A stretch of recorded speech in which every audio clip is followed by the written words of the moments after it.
bahwa kami bersekutu dengan Engkau dalam hidup ini. Kami rindu Tuhan, manusia rohani kami dihidupkan kembali, agar kami mengerti setiap apa yang dijanjikan Tuhan bagi hidup kami, bahwa kami menikmati segala janji-janji-Mu di hidup ini. Karena kami ada di dunia ini Tuhan, di waktu-waktu yang singkat, kami mau hidup punya pengalaman pribadi dengan Tuhan. Kami mau hidup menikmati kemuliaan Tuhan. Karena itu Tuhan, hari ini kami datang, kami beri hidup kami dan hati kami. Tuhan berbicara bagi kami hari ini. Sampaikan isi hati-Mu bagi kami Tuhan, bahwa kami mengerti tentang rahasia firman Tuhan, supaya hidup kami selaras dengan perkenanan-Mu Bapa. Urapi hamba-Mu yang tidak ada apa-apanya. Di dalam nama Tuhan Yesus yang membuka hati bagi firman Tuhan, mari katakan bersama, amin, amin. Tepuk tangan buat Tuhan Yesus. Bapak Ibu silahkan duduk. Iya, shalom. Apa kabarnya hari ini?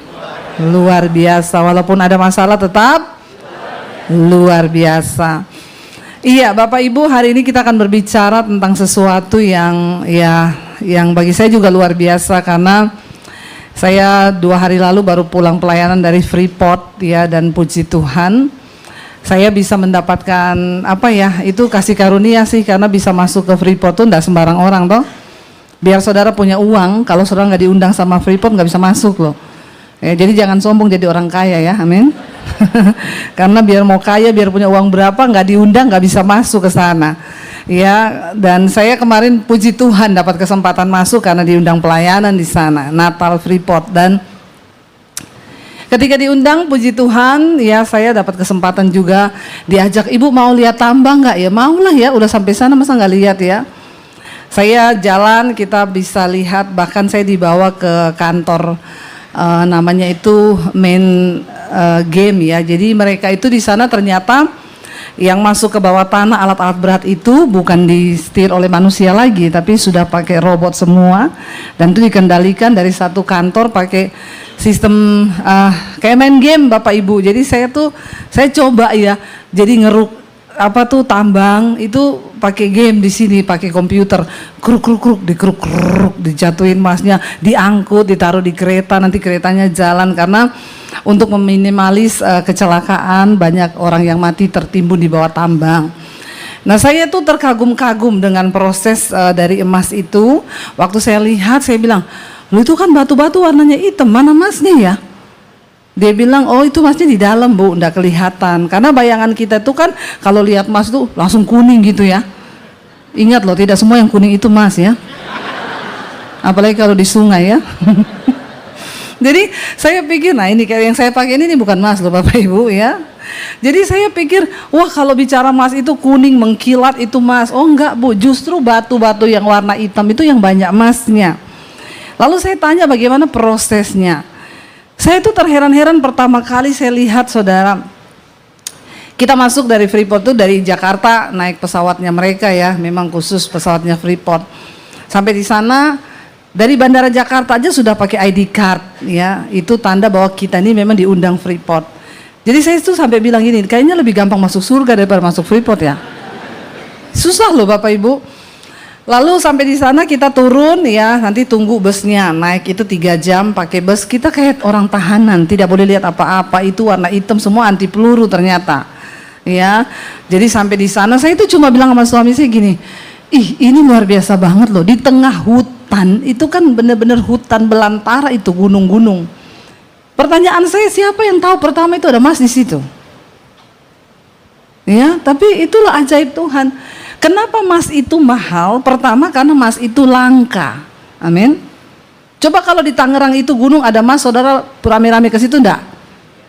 Ya, banyak gunung, tapi kan yang ada emas cuma sedikit toh. Kenapa emas itu mahal, berharga? Yang pertama karena emas itu langka. Saudara mau nggak jadi orang Kristen yang berharga? Tapi memang sudah langka toh. Semua Kristen, tapi yang berharga itu enggak semua. Karena mencari sesuatu yang berharga itu langka. Lalu saya tanya sama dia, ini setelah diambil begini diapain? Itu saudara dari batu-batu itu Waktu dibongkar itu kan batunya jatuh tuh gede-gede, itu dihancurin. Saya dibawa lihat, nanti saya bawa Bu tempat pemisahannya ya. Kita lihat itu sudah jadi abu, halus sekali, sudah ditumbuk halus, lalu dimasukin ke dalam mesin. Di situ nanti akan mulai terpisah, lalu itu dipanaskan tuh sampai ribuan derajat, baru emas itu meleleh jadi cairan. Itu namanya tempatnya di konsentrat ya. Setelah jadi cairan itu baru dirubah menjadi serbuk. Nah serbuknya itu yang sudah jadi emas murni, baru diproses lagi ya, baru bisa jadi emas batangan itu. Beda sama emas Joko 70 kilo itu ya. Ini emas murni Bapak Ibu. Dan aduh, di sana itu sehari ternyata menghasilkan ratusan kilo emas, belum tembaganya. Saya hitung-hitung pakai kalkulator saya. Ya ampun ya, sehari itu ratusan miliar loh Bapak Ibu, itu emas loh. Jadi saya terkagum-kagum ya, ternyata memang prosesnya pembuatan emas itu tidak mudah, tidak gampang, sulit, dan memang ya makanya dia berharga. Nah saya pengen ternyata di Alkitab ada yang lebih berharga daripada emas murni. Apa itu saudara? Iman saudara dan saya, amin. Ya, kemarin orang tanya, ibu pulang bawa oleh-oleh apa? Saya bawa oleh-oleh batu mas, dikasih dari Freeport. Batu yang diambil dari tambang itu, memang bentuknya itu ya kuning-kuning gitu, tapi itu belum bisa dijual dan memang harus diolah dulu. Tapi saya dapat oleh-oleh itu, puji Tuhan, bawa surat dari Freeport. Kalau nggak ditahan di bandara, dikira saya curi emas dari Freeport. Ya saya kasih lihat suratnya. Kenapa? Itu berharga. Nah kita mau lihat yuk, buka 2 Timotius pasal 2. Ayat 19 sampai ayat 22 Bapak Ibu ya, kita lihat bersama. Tapi saya pengen tahu dulu, Bapak Ibu mau nggak menjadi Kristen yang berharga? Tolong angkat tangannya dulu, berapa banyak yang mau? Karena Kristen tuh banyak, tapi yang berharga tuh sedikit, langka. Dan biarlah Tuhan mendapati kita semua ini menjadi orang-orang yang langka itu, karena kita mau. Yuk 2 Timotius 2 ayat 19 baca bersama. Tetapi dasar yang diletakkan Allah itu teguh, dan materainya ialah Tuhan mengenal siapa kepunyaannya, dan setiap orang yang menyebut nama Tuhan hendaklah meninggalkan kejahatannya. Orang nggak tahu emas itu ada di mana, tapi Tuhan tahu. Materainya kekristenan kita ini tuh Tuhan tahu siapa milik kepunyaannya. Engkau berharga atau tidak itu Tuhan yang tahu. Jadi nggak usah pencitraan, karena Tuhan Maha tahu dan Dia tahu siapa milik kepunyaannya. Makanya kita nggak usah takut orang mau rendahkan kita, orang mau jelekin kita. Kalau kau berharga, nilaimu tetap berharga dan Tuhan yang tahu. Yuk baca ayat yang berikutnya.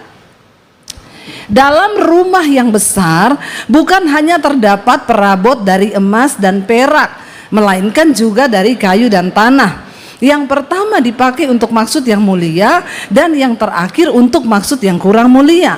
Perabot yang terbuat dari emas itu dipakai untuk maksud yang mulia. Seringkali banyak orang itu, orang Kristen terutama, mereka tuh pengen hidupnya mulia. Mereka pengen menikmati segala yang mulia. Bahkan memang Tuhan menyediakan perkara-perkara yang mulia bagi setiap kita yang mau sungguh-sungguh kepada Dia. Tapi seringkali apa yang terjadi, bahkan kita tidak bisa mengalami itu. Kenapa Bapak Ibu? Karena kalau kita menjadi perabot dari emas, dikatakan dia dipakai untuk maksud yang mulia. Sedangkan kalau perabot dari kayu dan tanah untuk maksud yang kurang mulia. Bapak Ibu mau nggak menjadi orang, menjadi perabot yang dipakai Tuhan untuk tujuan-tujuan yang mulia, dan hidupmu itu memancarkan kemuliaan Tuhan? Coba berapa banyak yang mau? Tapi seperti saya jelaskan tadi di awal, emas itu kalau dia tidak diproses, dia hanya ada di dalam gunung itu dan tidak ada yang tahu kalau dia itu berharga atau tidak. Amin. Hidup saya ini loh, kalau saya dulu nggak ketemu Tuhan Yesus, nggak diambil Tuhan Yesus, kalau saya nggak ketemu Tuhan, saya tidak pernah tahu bahwa saya ini ternyata berharga. Kalau saya nggak ketemu Yesus dulu, saya cuma jadi orang yang hidup dalam dosa, bahkan mungkin sekarang saya sudah mati bunuh diri. Karena pada waktu itu saya ingin mengakhiri hidup saya pikir gak ada guna saya hidup, cuma bikin sampah, kotor, berdosa, karena saya tidak mengenal Sang Pencipta saya, yaitu Tuhan yang membuat rencana yang begitu mulia bagi kita. Amin. Kalau engkau gak ketemu dengan Tuhan Yesus, kau gak pernah tahu seberapa berharganya hidupmu itu. Jadi tolong salam kanan kiri dulu, bilang kau itu berharga di mata Tuhan. Amin. Jangan ada yang merasa dirinya tidak berharga hari ini. Ya, saya pengen kita mengerti kebenaran ini. Anak muda, kau itu berharga. Walaupun orang tuamu bilang, kau itu apa? Cuma bangun siang begini-begini, bikin habis uang saja nggak. Ayo, dengerin firman hari ini. Tuhan bisa mengubah yang tidak berharga menjadi berharga. Karena emas itu kalau cuma ada di gunung batu, dia cuma jadi serpihan debu. Tapi ketika diambil, diolah, diproses, dia menjadi sesuatu yang sangat berharga dan bernilai. Ya, emas itu sebelum pandemi dulu awal-awal ya tahun-tahun 2019, 2018 itu saya masih ingat loh, harganya itu kayaknya masih 57 juta 100 gram. Saudara tahu sekarang berapa 100 gram? 150 juta. Naiknya berapa banyak itu? Separuh lebih loh. Cuma dalam waktu beberapa tahun. Investasi apa yang lebih menggiurkan daripada emas? Karena dia tuh berharga. Dia turun, bisa turun, tapi sedikit tok turunnya, naiknya lebih tinggi lagi. Ya. Dulu saya nyicil soalnya saudara, ya. Nyicil pelan-pelan karena pengen nabung emas juga ya. Belum ada emas dulu, sekarang sudah punya emas 80 kilo, Mas Daniel. Tapi nggak laku dijual. Memang tidak dijual, itu investasi pribadi saya. Ya, lo itu harganya gila emas itu sampai sekarang semua orang bilang ayo beli emas karena nggak ada yang bisa. Kenapa? Kenapa emas itu naik tinggi dan terus naik jadi mahal? Yang pertama langka. Yang kedua karena dia melalui proses yang begitu luar biasa. Dirimu itu akan menjadi mahal dan berarti dan bernilai kalau kau menyadari bahwa kau diciptakan Tuhan, bukan manusia biasa-biasa. Debbie Basir ini siapa dulu waktu belum kenal Tuhan Yesus, waktu belum diproses? Orang yang hidup dalam dosa dan berakhir kepengen mati bunuh diri, itu saya dulu. Cuma seonggok debu yang merasa bahwa hidup saya nggak ada apa-apanya. Tapi ketika saya ketemu Tuhan dan saya mau untuk diproses, cuma orang-orang yang mau diproses yang bisa diubah Tuhan menjadi sesuatu yang bernilai dan berharga. Dalam rumah itu terdapat bukan hanya perabot kayu, tanah, ada juga yang dari emas. Saudara kalau punya perabot dari emas, saudara taruh di mana itu? Saudara taruh di kamar mandi? Enggak. Kau kalau punya sesuatu yang dari emas, itu berharga, itu berarti kau simpen baik-baik toh. Karena itu berharga. Mau enggak jadi orang yang berharga di mata Tuhan? Yang hidupmu tuh disimpan sama Tuhan. Yang hidupmu tuh dijaga sama Tuhan. Diperlakukan begitu demikian luar biasa karena memang kau bernilai. Bagaimana supaya emas itu menjadi bernilai? Ya dia harus mau diproses. Dihancurkan, diremukan, dipanaskan ribuan derajat baru dia bisa meleleh dan terpisah dari semua yang tidak murni itu. Coba saudara lihat dikatakan di sana. Kita baca ayat yang selanjutnya. Bagaimana caranya kita ini menjadi perabot yang mulia? Dengan jelas Alkitab ini berkata, jika baca bersama, seseorang menyucikan dirinya dari hal-hal yang jahat, ia akan menjadi perabot rumah untuk maksud yang mulia. Ia dikuduskan, dipandang layak untuk dipakai tuannya dan disediakan untuk setiap pekerjaan yang mulia. Wow enggak? Wow. Tapi saya banyak melihat kehidupan orang Kristen tidak mengalami kemuliaan. Karena kau nggak mau diproses Tuhan. Ya. Makanya saya kalau terima telepon, Bu, saya ini lagi diproses, Bu, rasanya enggak kuat. Puji Tuhan, kau sedang dimuliakan. Oh, haleluya. Jangan terlalu alay lebay. Iya, ada orang telepon saya, Bu, mau mati aja saya, hidupi 3 anak, nggak bisa bayar sekolah, saya mau bunuh diri, Bu Debi. Ibu itu enak ya. Saya tanya begini, ibu jadi mau bunuh diri cuma karena nggak bisa bayar sekolah anak? Ibu udah pernah dikejar debt collector belum? Belum. Saya pernah, Bu. Ya, jangankan kuliah anak, Bu. Saya kalau nggak ada uang anak kuliah, saya gampang langsung, kau nggak usah kuliah, nggak ada uang. Tapi ibu kan nggak pernah merasakan nggak ada uang buat makan atau lapar. Saya pernah mengalami, Bu. Saya pernah dikejar debt collector, pintu rumah saya ditendang-tendang, saya dipermalukan. Ibu belum rasain toh? Belum. Puji Tuhan, haleluya 12 kali ya, Bu. Jangan merasa diri itu paling menderita, paling alay, paling lebay kau. Kalau lagi di proses Tuhan, ingat banyak orang daripadamu yang lebih menderita daripada kau. Tidak usah terlalu merasa paling menderita. Amin. Orang yang merasa paling menderita itu, kau tidak punya nilai juang dalam hidupmu. Waktu kau menderita bilang, Tuhan aku bersyukur, aku hari ini cuma nggak bisa bayar sekolah anak. Yang sana dia nggak bisa bayar makan, mau makan aja bingung, nggak ada duit. Berarti saya harus bersyukur. Ya, orang telepon saya, Bu, saya tuh menderita begini. Puji Tuhan, ibu bersyukur kalau lagi diproses. Saya dulu lebih parah dari ibu juga prosesnya, Bu. Tapi saya nggak pernah protes. Semua orang akan mengalami prosesnya masing-masing. Nah sekarang kebetulan lagi ibu yang kena. Jalani aja dengan hati yang bersyukur, amin. Jadi jangan konseling sama saya akan menjawab seperti itu. Karena banyak orang Kristen tuh cuma bolak-balik konseling, tapi nggak ngerti-ngerti maksud Tuhan.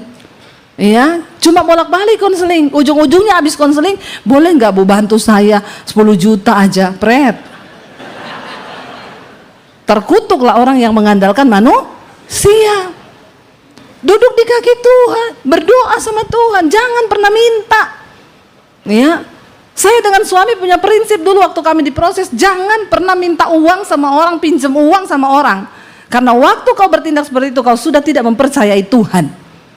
Makanya kau tidak pernah melihat mujizat. Apa dikit telepon mertua, apa dikit minta orang tua, apa dikit hubungi ipar, apa dikit ya sudah. Ya, memang berharap pada Tuhan tuh tidak enak, karena Tuhan tidak terlihat. Orang tua terlihat, penggadaian juga terlihat. Menyelesaikan masalah tanpa luar biasa ya, lebih dari Tuhan dia itu ya. Menyelesaikan masalah tanpa masalah loh, padahal tambah jangan tertipu dengan slogan. Ayo datang sama Tuhan. Karena Alkitab berkata, barang siapa menyucikan dirinya dari hal-hal yang jahat, ia akan menjadi perabot yang mulia untuk maksud yang mulia, dikuduskan, dipandang layak untuk dipakai tuannya, dan disediakan untuk setiap pekerjaan yang mulia. Amin. Kalau kamu melihat hidupmu dimuliakan, jangan lari dari proses. Hadapi proses itu. Ingat baik-baik, saya selalu bilang, semua masalah itu ada kadaluarsanya. Semua masalah ada time limitnya. Jalani aja, pasti akan terlewati. Nggak mungkin kan saudara, ada orang dulu kita waktu sekolah kan, ada nggak guru masuk, hari ini kita akan ujian matematika, waktunya tak terbatas sampai tua pun tidak apa-apa.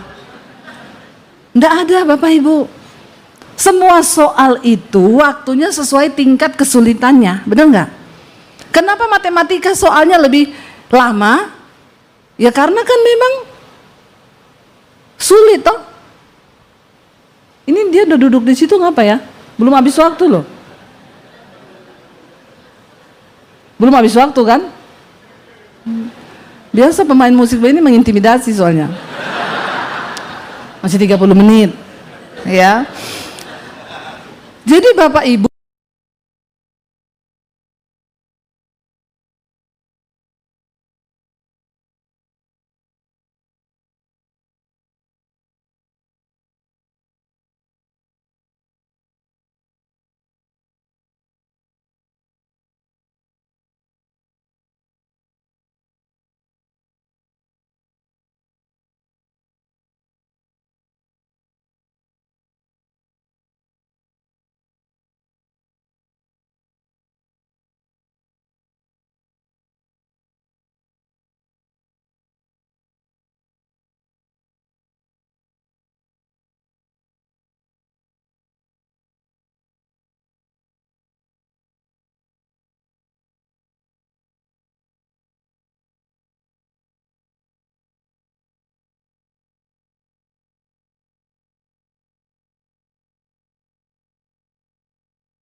Nama-nama yang disebutkan ini tolong ke kantor menghadap kepala sekolah. Dipanggillah dari atas sekolah, Debbie Basir.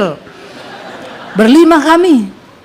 Aduh, kenapa ini ya Tuhan, ketahuan ini kita nih pasti. Dipanggil kepala sekolah. Kalian berlima ada satu kesalahan yang kalian bikin. Tahu enggak? Kita sudah berasa. Pura-pura enggak tahu tapi.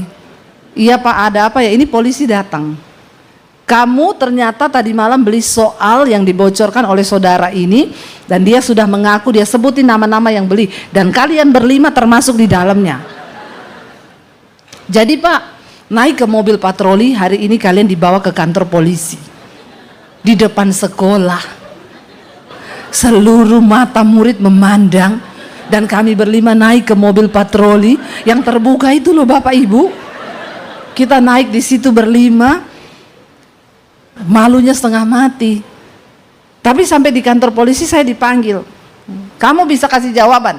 Kenapa kamu beli itu soal? Kamu tahu itu salah? Tahu Pak. Terus kenapa kamu beli? Saya tanya Bapak. Kalau Bapak jadi kami, malam itu kami sedang belajar dengan bercucuran keringat Pak. Karena ini fisika, ini susah sekali Pak. Terus misalnya Bapak jadi kami, ada orang datang jual soal. Kira-kira Bapak beli enggak? Dia diam terus dia bilang, ya iya juga sih. Jadi Bapak jangan menyalahkan kami, salahkan dia itu. Kenapa dia beli itu bocoran itu? Kenapa itu tidak disimpan rapi-rapi? Ya kami ini hanya korban Pak.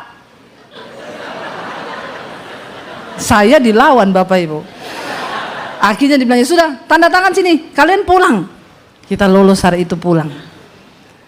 Jangan pernah mencoba mempercepat waktu Tuhan dengan mencuri kunci jawaban. Karena hasilnya kau akan dipermalukan. Untung saya tidak dipenjara waktu itu. Ya, tapi saya kena pukul papi saya. Karena bikin malu. Orang tua ditelepon waktu di kantor polisi, suruh orang tuanya yang jemput. Dan sudah dibawa keliling-keliling satu kota pakai rok baju sekolah. Bayangkan tuh, ya kita dada-dada aja. Jadi terkenal malah. Saudara, ya setiap kita itu ndak mau yang namanya ujian, mikir sulit, berpikir ini, sampai akhirnya banyak orang yang pengen mempercepat ujian itu, pengen dapat kunci jawaban. Ya coba dijalani aja lah. Ya sebenarnya jangan mengalaskan segala cara. Saya tuh kemarin ada orang telepon, Bu saya mau bersaksi di mesbah doa. Jadi saya ini Bu, tadinya saya sudah mau bunuh diri, dia bilang. Kenapa? Saya 2 kali hamil, 2 kali keguguran. Karena kami punya uang, jadi suami saya itu dan saya tidak pernah mengandalkan Tuhan. Jadi waktu itu saya berobat, akhirnya hamil. Tapi keguguran di tengah jalan, dikiret, dikeluarkan bayi saya. Kami berusaha cari dokter yang lebih mahal, bayar obat yang lebih mahal karena punya uang. Makanya orang tuh kadang kalau punya uang tuh juga bahaya loh, kalau belum diproses Tuhan. Ya, ada orang tuh karena punya uang malah jadi stres saudara. Ya, orang kaya itu kan ya batuk sedikit, Singapura. Periksa, karena punya uang. Sampai di Singapura, ibu nggak ada sakit apa-apa nih, nggak mungkin dok. Saya itu kalau malam susah napas, iya nggak ada sakit bu, nggak mungkin. Lari dia ke Penang, karena punya uang. Sampai di Penang dokter bilang nggak ada apa-apa bu, mungkin cuma alergi. Nggak mungkin loh, saya itu kalau malam nggak bisa tidur. Dia malah pengen ada sesuatu. Begitu kalau orang kaya ya. Ya, jadi hati-hati kalau jadi orang kaya itu ya, karena dia pikir dengan uang tuh semua dia bisa temukan jawabannya. Ya, sampai sekarang dia, sampai pernah ada orang begitu, dia telepon saya akhirnya, Bu, saya ini sudah berobat kemana-mana, ke Singapura, ke Penang, saya sudah habiskan uang ratusan juta loh Bu. Masa dokter bilang nggak ada sakit? Saya bilang, ya kalau saya lihat tuh si ibu ada sakit. Sakit apa Bu? Sakit jiwa. Agak gila kau kelihatannya. Dokter udah bilang kalau nggak ada sakit, kenapa kau pengen ada sakit? Kalau orang miskin biar udah sakit nggak bisa napas dia tengking, dalam nama Yesus sehat-sehat, nggak usah ke dokter, sehat, karena mikirin bayar dokter mahal. Bertobat ya Bapak Ibu ya. Ini kisah nyata, ini memang begitu. Kadang orang semakin kaya itu semakin agak-agak gitu ya. Dia bilang, jadi karena kami kaya Bu, anak pertama keguguran, kami pindah ke dokter yang lebih mahal, dengan obat yang lebih mahal, karena kami pikir yang mahal itu semua pasti bagus. Hati-hati loh Bapak Ibu. Akhirnya dia hamil kedua. Begitu hamil kedua, flek lagi, keguguran lagi. Lalu dokter periksa, check up semuanya, ternyata ditemukan dia ada virus. Yang memang setiap kali hamil, virus itu pasti akan membunuh bayinya. Dari situ dia stres dan dia bilang, ya saya lebih baik mati. Buat apa saya hidup jadi istri tidak berguna, nggak bisa punya anak. Suami saya begitu mengharapkan anak, mertua saya begitu mengharapkan anak. Jadi dia waktu itu membunuh diri. Tapi ketika dia stres, dia down, dia tertekan, dia iseng cari khotbah di YouTube. Kadang-kadang orang Kristen ini saya nggak tahu kenapa dia beragama Kristen. Tapi kenapa dia nggak pernah menghidupi firman Tuhan? Kau Kristen, tapi kau nggak pernah dengar firman, kau nggak pernah berdoa, kau nggak pernah andalkan Tuhan, terus ngapain lo jadi Kristen? Bikin penuh-penuh KTP gitu? Please ya Bapak Ibu, ada loh orang-orang model begini, dia kesaksian nih. Lalu dia bilang, akhirnya Bu saya stres, tertekan, saya pikir saya nggak bisa lagi dengan kekuatan, saya coba iseng cari lagu-lagu rohani di YouTube, khotbah Ibu lewat. Pas judulnya dosa yang tidak terampuni. Nah di situ dia dengar saya ngomong, apa dosa yang tidak terampuni saudara? Dosa yang menghujat Roh Kudus. Apa itu dosa menghujat Roh Kudus? Waktu Roh Kudus suruh kau bertobat, kau tidak mau bertobat, itu artinya kau menghujat Roh Kudus. Ketika Roh Kudus suruh kau datang sama Tuhan, tapi kau nggak mau datang, itu kau sudah menghujat Roh Kudus. Orang-orang seperti ini akan berakhir dalam kebinasaan karena kau tidak pernah mau mendengarkan suara Roh Kudus. Dia bilang waktu saya dengar khotbah itu Bu, saya dilawat Tuhan, saya nangis di kamar saya. Baru saya sadari ternyata saya ini banyak sekali dosa. Saya jauh dari Tuhan dan Alkitab berkata, terkutuklah orang yang mengandalkan manusia, yang mengandalkan kekuatannya sendiri. Terkutuk Bapak Ibu. Walaupun punya banyak uang, akhirnya dia bilang dari situ saya putuskan untuk saya mulai ikut mesbah doanya Ibu tiap malam, mesbah syukur, saya ikuti semua khotbah-khotbah Ibu.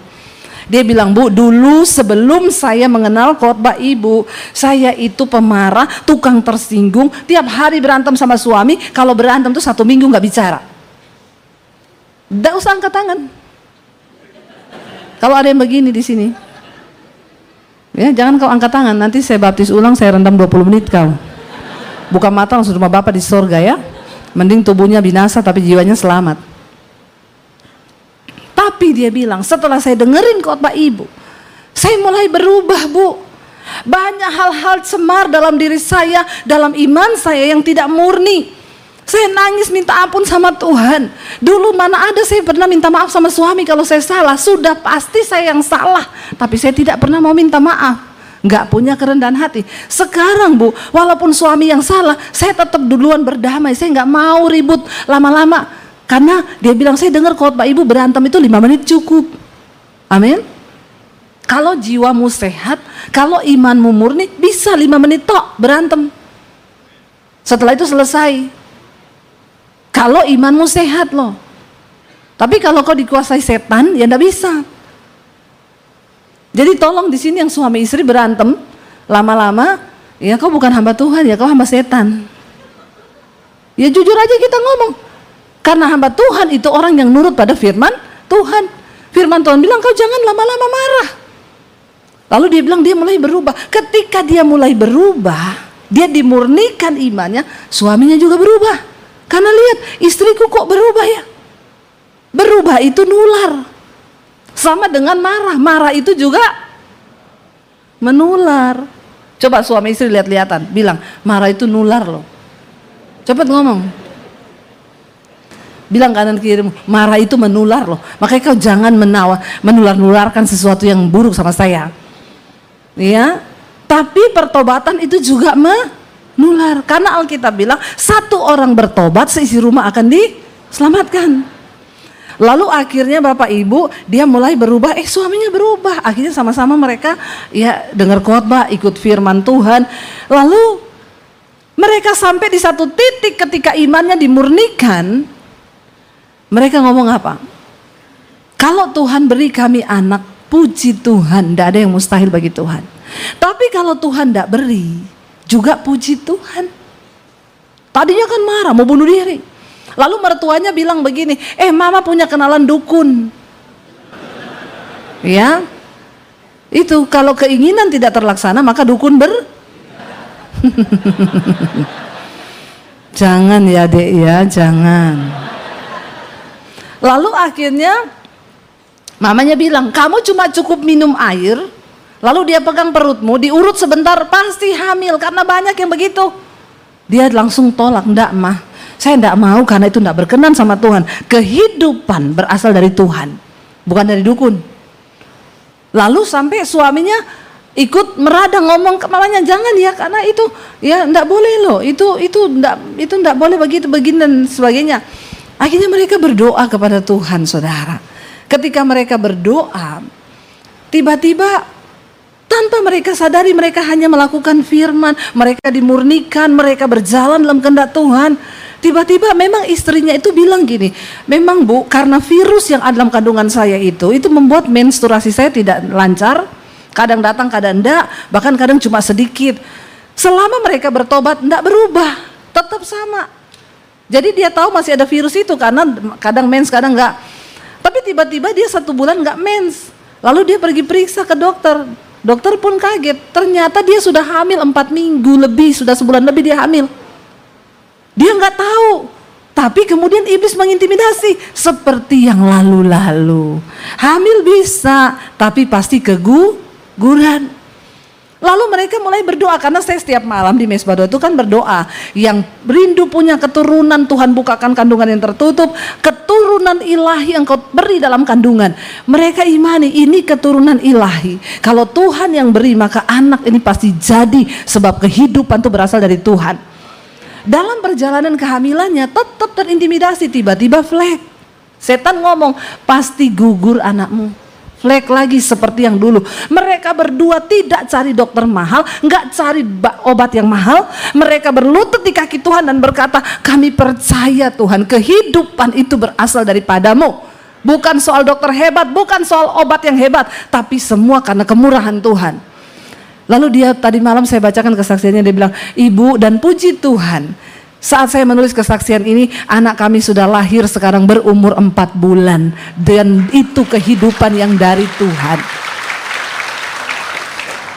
Bapak Ibu, bagaimana menjadi seseorang yang dimuliakan Tuhan, yang akhirnya mengalami janji Tuhan?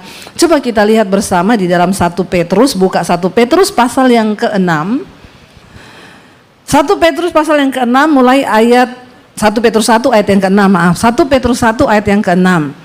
Firman Tuhan berkata di sana begini, bergembiralah akan hal itu, sekalipun sekarang ini kamu seketika harus berduka cita oleh berbagai-bagai pencobaan. Jadi ayat ini perikopnya berbicara, waktu engkau terima Tuhan Yesus, engkau menerima sesuatu kepastian, pengharapan yang tidak dapat cemar, tidak dapat layu, disediakan Tuhan, bahkan sorga menjadi milik kita. Tapi ayat ini berkata, bergembiralah akan semua pengharapan itu, sekalipun sekarang ini kamu seketika harus berduka cita oleh berbagai-bagai pencobaan. Mengikuti Yesus bukan berarti tidak ada masalah. Ikuti Yesus bukan berarti nggak ada pencobaan. Jangan dengarkan iklan-iklan palsu dari khotbah-khotbah yang berkata, wah ikuti Yesus semuanya luar biasa. Ikuti Yesus, kita justru akan diuji. Supaya apa? Maksud dari pencobaan itu, baca berikutnya, baca 1, 2, 3 ayat yang berikutnya. Ayat yang ke-7 coba. Maksud semuanya itu ialah apa? Untuk membuktikan kemurnian imanmu yang jauh lebih tinggi nilainya daripada emas yang fana, yang diuji kemurniannya dengan api, sehingga kamu memperoleh puji-pujian dan kemuliaan dan kehormatan pada hari Yesus Kristus menyatakan dirinya. Katakan. Jadi bagaimana cara kita dimurnikan? Ingat tadi saya berkata, ada sesuatu yang nilainya lebih mahal daripada emas yang fana, yaitu kemurnian iman. Ibu yang gak ngerti 2 kali keguguran anak sampai mau memutuskan saya mending bunuh diri. Karena dia gak ngerti cara proses Tuhan. Waktu dia mengerti, dia baru menyadari ternyata aku ini selama ini Kristen. tapi penuh kepahitan, kebencian, amarah. Kalau berantem sama suami lama nggak omongan, saya ini egois, saya ini semua ada. Tapi lewat pencobaan itu dia ketemu Tuhan. Nah, waktu dia ketemu Tuhan, dia tahu dia harus dimurnikan. Lalu mulai dibuang itu amarah, kepahitan, kekecewaan, kesombongan, ego, lalu ketidakpercayaannya sama Tuhan. Dia merendahkan diri di kaki Tuhan, dan sampai terbukti imannya murni, dia berkata, Tuhan, Kau beri kami anak, Engkau baik. Tapi walaupun Kau juga tidak beri kami anak, Engkau tetap Tuhan yang baik. Itu iman yang murni, Bapak Ibu. Dan waktu engkau punya iman yang murni, Tuhan suka melihat kemurnian itu. Engkau tolong aku, engkau baik. Engkau enggak tolong, engkau tetap baik Tuhan. Karena kami percaya semua masalah itu adalah bagian dari pemurnian iman kita, seperti emas tadi. Dipanasi dalam suhu yang begitu panas sampai dia meleleh, lalu terpisah dari hal-hal cemar yang lainnya. Dan ayat di Timotius tadi berkata, barang siapa ingin menjadi perabot yang mulia, dia harus menyucikan dirinya dari hal-hal yang jahat, supaya engkau dipandang layak dipakai oleh Tuhan untuk menjadi satu bejana yang mulia. Anak-anak muda, engkau gak perlu takut dengan perubahan zaman yang terjadi. Jangan cuma tambah nilai dirimu, berpikirmu, tapi tambah nilaimu di hadapan Tuhan dengan engkau punya iman yang murni di hadapan Tuhan. Amin. Karena Tuhan bisa pakai berbagai cara yang tidak masuk akal untuk mengangkat hidupmu dalam kemuliaannya. Amin. Gak ada yang perkara yang mustahil bagi Tuhan. Dan tujuan dari semua masalah itu dikatakan apa? Untuk membuktikan kemurnian imanmu yang nilainya itu jauh lebih tinggi daripada emas yang fana di dunia ini. Mari Bapak Ibu, biar hari ini kita mau berkata, Tuhan, kami tahu Engkau tertarik dengan kemurnian iman kami. Kami mau menjadi perabot yang mulia itu, yang dipakai untuk sesuatu yang mulia. Saudara, pekerjaan Tuhan itu banyak sekali, pekerjaan-pekerjaan yang mulia yang Tuhan mau percayakan kepada anak-anaknya. Tapi dia sedang mencari orang-orang yang bisa dianggapnya mulia, yang bisa dianggapnya dipercaya menjadi perabot untuk tujuan yang mulia. Saya selalu bersaksi ketika Tuhan kasih saya visi bangun sekolah misi Alkitab di Bandungan. Saya bilang, Tuhan, saya ini siapa? Saya bukan orang kaya, saya bukan orang pinter. Tapi Tuhan bilang, aku cuma cari orang yang mau dipakai dengan iman, percaya, murni kepadaku. Ya saya melangkah aja. Dan dengan begitu ajaib Tuhan buka jalan. Waktu 7 bulan tok berdiri sekolah di atas tanah 4.500 meter. Selesai semuanya. Bukan sekolah yang ecek-ecek. Semua orang datang ke sana ngomong, Bu, ini mah bukan sekolah Alkitab, ini mah villa. Nggak percaya coba datang ke Bandungan, Semarang, di bawah gunung. Sekali-sekali liburan ke sana. Lihat bagaimana ajaibnya Tuhan mempercayakan sesuatu yang mulia. Ya, bulan Desember ini selesai sudah 2 angkatan. Ya, mereka bersekolah gratis di sana. Melihat bagaimana kemuliaan Tuhan itu dicurahkan.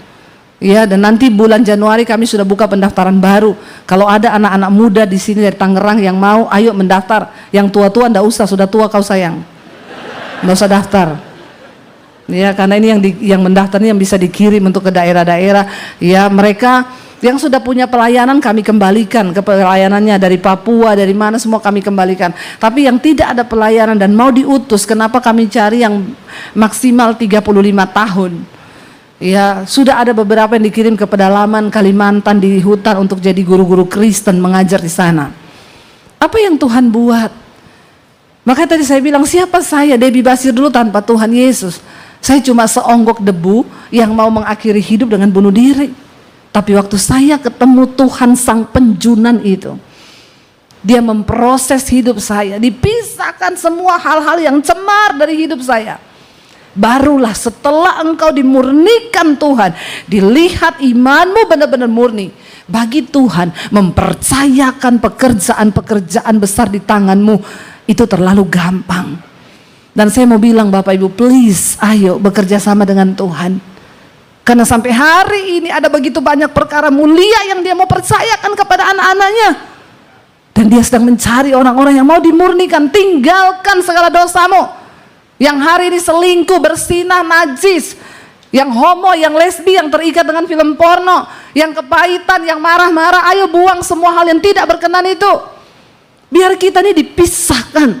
Mungkin hari ini engkau berkata, Ibu, saya ini rasanya seperti dibakar hari-hari ini. Sesuatu yang panas terjadi dalam hidupku. Bersyukur.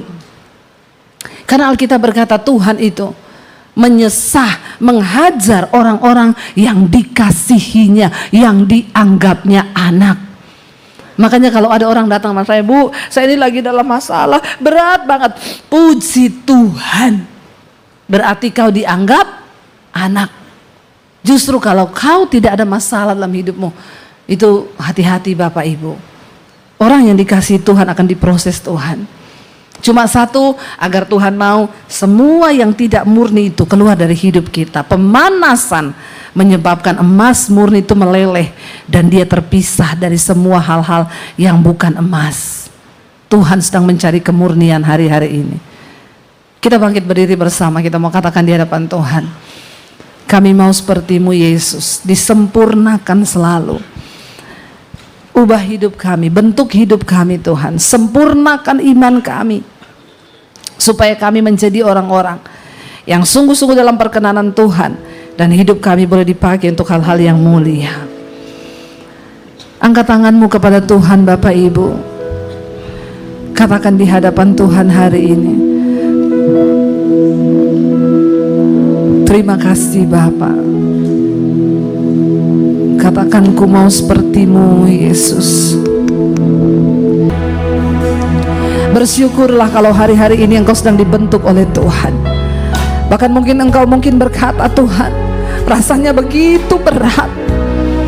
Tapi untuk menjadi sesuatu yang berharga itu tidak ada cara lain Bapak Ibu. Emas itu kalau dia bisa berteriak panas, dia dihancurkan seperti debu. Tapi itulah cara pemurnian untuk membuktikan sesuatu yang murni. Hari ini mungkin engkau sedang diremukkan, engkau sedang dihancurkan oleh Tuhan. Tapi katakan pada Tuhan, aku rela Tuhan dibentuk oleh Engkau. Biar aku menjadi sesuatu yang mulia di mata Tuhan, sehingga Engkau beri kepercayaan yang mulia. Bentuk hidup kami Bapa, bentuk hidup kami Tuhan. Keluarkan segala sesuatu yang mencemarkan kemurnian iman kami. Mari datang sama Tuhan, bawa hidupmu hari ini, dan katakan, bentuk aku Tuhan, proses aku Tuhan. Bilang pada Tuhan, ini hidupku Tuhan. Mari Bapak Ibu suami istri yang kau bergandengan tangan, hari ini juga bilang sama Tuhan, proses kami Tuhan diawali dari rumah tangga kami Bapak. Perbaiki kami di mata-Mu Tuhan. Kalau ada amarah, kebencian, ada sesuatu yang sering kali terjadi, sehingga kami dengan ego kami minta ampun sama Tuhan. Kami mau menjalani setiap proses yang Kau izinkan terjadi dengan hati yang sungguh-sungguh bersatu dalam kasih-Mu Bapa. Kami mau tinggalkan segala dosa-dosa yang dapat mencemarkan kemurnian iman kami.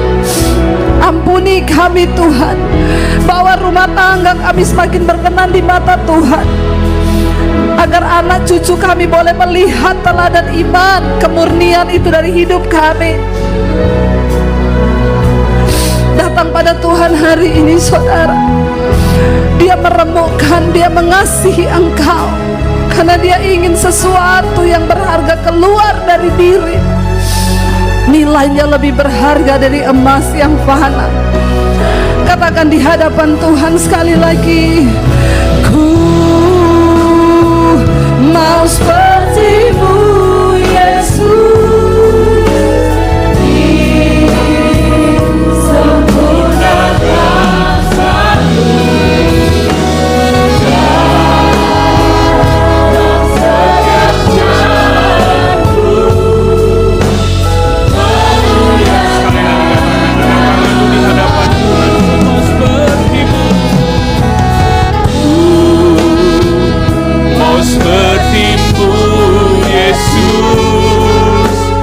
disempurnakan selalu dalam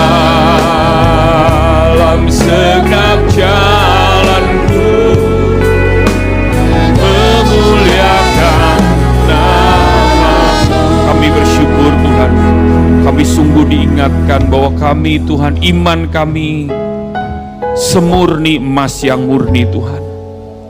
Tuhan, biarlah setiap proses kehidupan kami membawa kami semakin mengenal rancangan ilahi di dalam hidup kami. Terima kasih untuk firman-Mu yang luar biasa yang menguatkan hati kami. Kau berkati hamba-Mu Ibu Debbie Baasir yang sudah menyampaikan kebenaran firman-Mu. Berkati pelayanannya dimanapun hamba-Mu Kau utus Tuhan. Biarlah melalui lidah bibirnya Tuhan semakin banyak orang dipulihkan, semakin banyak orang bertobat dan mengenal Engkau sebagai Tuhan dan Juru Selamat. Dan saat ini juga hamba berdoa untuk anak-anak-Mu, umat-Mu yang setia hari ini melayani-Mu Tuhan, datang beribadah di tempat ini. Kami bersyukur Tuhan, kami ada di penghujung tahun 2024 ini. Biarlah Tuhan setiap pergumulan kami bawa ke dalam tangan-Mu Tuhan. Biarlah sebelum kami mengakhiri tahun 2024 ini, Tuhan juga yang membuat terobosan demi terobosan. Tuhan yang membuat mujizat demi mujizat. Engkau yang memberkati pekerjaan umat-Mu, bisnis umat-Mu Tuhan. Biarlah Tuhan janji-janji-Mu digenapi dalam setiap kehidupan kami. Tuhan yang memberikan pekerjaan bisnis bagi mereka yang membutuhkan. Tuhan yang memberikan keturunan bagi mereka yang sungguh merindukan keturunan ilahi dalam hidup mereka. Dan juga Tuhan yang membuka jalan, menyembuhkan sakit penyakit kami semua. Terima kasih Tuhan. Kami percaya Tuhan, Kau adalah Jehovah Jireh, Allah yang menyediakan, mencukupkan segala keperluan kami menurut kekayaan dan kemuliaan-Mu. Terima kasih Tuhan Yesus. Kami juga berdoa untuk gembala kami, Bapak Wiryo Hadi dan Bu Flora, dimanapun hamba-Mu melayani Tuhan, yang terus menyertai, Tuhan terus yang menolong mereka juga Tuhan. Terima kasih Tuhan Yesus. Dan kami juga umat-Mu Tuhan berdoa untuk tanggal 27 November sebentar, di mana akan terjadi pilkada serentak di Indonesia ini, khususnya di Banten, di Tangerang Selatan, Tangerang, bahkan Kabupaten Tangerang. Kami berdoa, biarlah Tuhan yang sungguh menetapkan pemimpin-pemimpin yang takut akan Tuhan. Kami berdoa di dalam nama Yesus, biarlah Tuhan tidak ada kerusuhan, tidak ada Tuhan hal-hal yang membuat bangsa ini Tuhan jauh daripada-Mu. Tuhan, kami merendahkan hati di hadapan-Mu. Berikan damai sejahtera-Mu bagi bangsa ini. Berikan damai sejahtera-Mu bagi kota Tangerang Selatan, bagi provinsi Banten. Siapapun pemimpinnya, biarlah itu berasal daripada-Mu. Biarlah itu Tuhan, mereka memiliki hati yang takut akan Tuhan. Dan kami semua gereja Tuhan, anak-anak-Mu Tuhan, biarlah kami juga berkontribusi. Kami aktif Tuhan untuk tanggal 27 November ini memberikan hak suara kami. Dan kami percaya siapapun pemimpinnya, Engkau yang telah mengangkatnya Tuhan. Terima kasih Tuhan. Kami berkati Indonesia. Kami berkati Bapak Prabowo dan Bapak Gibran, yang presiden dan wakil presiden, supaya sungguh damai sejahtera-Mu turun atas Indonesia. Dan sebentar umat-Mu Tuhan akan pulang. Dan biarlah kami Tuhan menerima berkat yang terbaik daripada-Mu. Kekasih-kekasih Kristus, angkat kedua tangan-Mu. Terimalah berkat yang terbaik dari Bapa di sorga. Diberkatilah kehidupan-Mu, diberkatilah bisnis, pelayanan, pekerjaan-Mu, keluarga-Mu. Dan biarlah cinta kasih dari Tuhan Yesus Kristus serta persekutuan yang manis daripada Roh Kudus menyertai-Mu mulai dari sekarang sampai selama-lamanya. Semua yang percaya sama-sama katakan amin. Selamat hari Minggu, Tuhan Yesus memberkati kita semua.